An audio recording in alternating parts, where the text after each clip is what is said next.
কুরবানির অনুমোদনের ব্যাপারে আল্লাহ তাআলা বলেন, তোমরা রবের উদ্দেশ্যে সালাত পড়ো এবং নহর করো। তিনি আরো বলেন, কুরবানির উটকে আমি তোমাদের জন্য আল্লাহর অন্যতম নিদর্শন বানিয়েছি। কুরবানি সুন্নতে মুআক্কাদা, সামর্থ্য থাকা সত্ত্বেও তা ত্যাগ করা মাকরুহ। আনাস রাদিয়াল্লাহু তাআলা আনহুর হাদিসে রয়েছে, যা বুখারী ও মুসলিম বর্ণনা করেছেন, রাসূল সাল্লাল্লাহু আলাইহি ওয়াসাল্লাম তরতাজা ও শিংওয়ালা দুটি মেষ নিজ হাতে জবেহ করেছেন এবং তিনি তাতে বিসমিল্লাহ ও তাকবীর বলেছেন। কুরবানির পশু হলো উট, গরু ও বকরি ছাড়া কুরবানি শুদ্ধ নয়। আল্লাহ তাআলা বলেন, যাতে তারা আল্লাহর নাম স্মরণ করতে পারে। যে সমস্ত জন্তু তিনি রিজেক হিসাবে দিয়েছেন তার উপর কুরবানি শুদ্ধ হওয়ার জন্য ত্রুটি মুক্ত পশু হওয়া জরুরি। রাসূলুল্লাহ সাল্লাল্লাহু আলাইহি ওয়াসাল্লাম বলেছেন, কুরবানির পশুতে 4টি দোষ সহনীয় নয়। নাম্বার 1, স্পষ্ট কানা। নাম্বার 2, স্পষ্ট অসুস্থ। নাম্বার 3, হাড্ডিসার। ও নাম্বার 4, ল্যাংড়া পশু। জবেহ করার সময় হলো ঈদের সালাতের পর কুরবানির সময় শুরু হয়।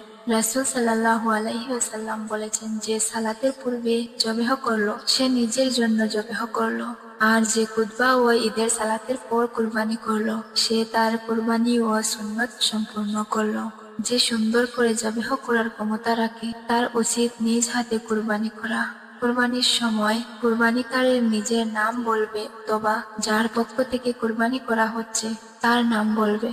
যেমন রাসূল সাল্লাল্লাহু আলাইহি ওয়াসাল্লাম বলেছেন, বিসমিল্লাহি আল্লাহু আকবার, হে আল্লাহ, এটা আমার পক্ষ থেকে এবং আমার উম্মতের মধ্যে যারা কুরবানি করেনি তাদের পক্ষ থেকে। কুরবানির পেশকারীর ব্যক্তির জন্য সুন্নত হচ্ছে কুরবানির গোশত নিজে খাওয়া, আত্মীয় ও প্রতিবেশীদের হাদিয়া দেওয়া এবং গরিবদের সদকা করা। আল্লাহ তাআলা বলেন, তোমরা তা থেকে খাও এবং দুস্থ দরিদ্রকে দাও। যে অভাবী মানুষের কাছে হাত পাতে এবং যে অভাবী চেয়ে বেড়ায় তাদেরকে খেতে দাও। পূর্বসূরীদের অনেকের পছন্দ হচ্ছে কুরবানির গোশত 3 ভাগে ভাগ করা, 1/3 নিজের জন্য রাখা, 1/3 ধনীদের হাদিয়া দেওয়া, 1/3 ফকিরদের জন্য সদকা করা। পারিশ্রমিক হিসাবে এখান থেকে কসাই বা মজদুরের কোনো অংশ প্রদান করা যাবে না। কুরবানির পেশকারী যা থেকে বিরত থাকবে। যখন কেউ কুরবানি পেশ করার ইচ্ছা করে আর জিলহজ মাস প্রবেশ করে, তার জন্য চুল, নখ অথবা চামড়ার কোনো অংশ কাটা হারাম যতক্ষণ না সে কুরবানি করে। উম্মে সালমার হাদিসে রয়েছে, রাসূল সাল্লাল্লাহু আলাইহি ওয়াসাল্লাম বলেছেন, যখন জিলহজ মাসের 10 দিন প্রবেশ করে এবং তোমাদের কেউ কুরবানি করার ইচ্ছা করে, সে তখন থেকে চুল ও নখ কর্তন থেকে বিরত থাকবে। ইতিপূর্বে যা কর্তন করেছে সেজন্য তার কোনো গুনাহ হবে না। কুরবানিদাতার পরিবারের লোকজনের নখ, চুল ইত্যাদি কাটাতে কোনো সমস্যা হবে না। কোনো কুরবানিদাতা যদি তার চুল, নখ অথবা চামড়ার কোনো অংশ কেটে ফেলে, তার জন্য উচিত তওবা করা, পুনরাবৃত্তি না করা। তবে এই জন্য কোনো কাফারা নেই এবং এই জন্য কুরবানিতে কোনো সমস্যা হবে না।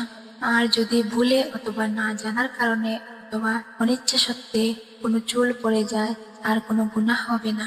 আর যদি সে কোনো কারণে তা করতে বাধ্য হয়, তাও তার জন্য জায়েজ। এজন্য তার কোনো কিছু প্রদান করতে হবে না। যেমন নখ ভেঙে গেল, ভাঙ্গা নখ তাকে কষ্ট দিচ্ছে, সে তা কর্তন করতে পারবে। তদ্রূপ কারো চুল বেশি লম্বা হয়ে চোখের উপর চলে আসছে, সেও চুল কাটতে পারবে অথবা কোনো চিকিৎসার জন্য চুল ফেলতে পারবে। ঈদুল আজহার সম্পর্কিত যাবতীয় তথ্যগুলো আল্লাহ সকল মুসলিম ভাই বোনদেরকে পালন করার তৌফিক দান করুক, আমিন।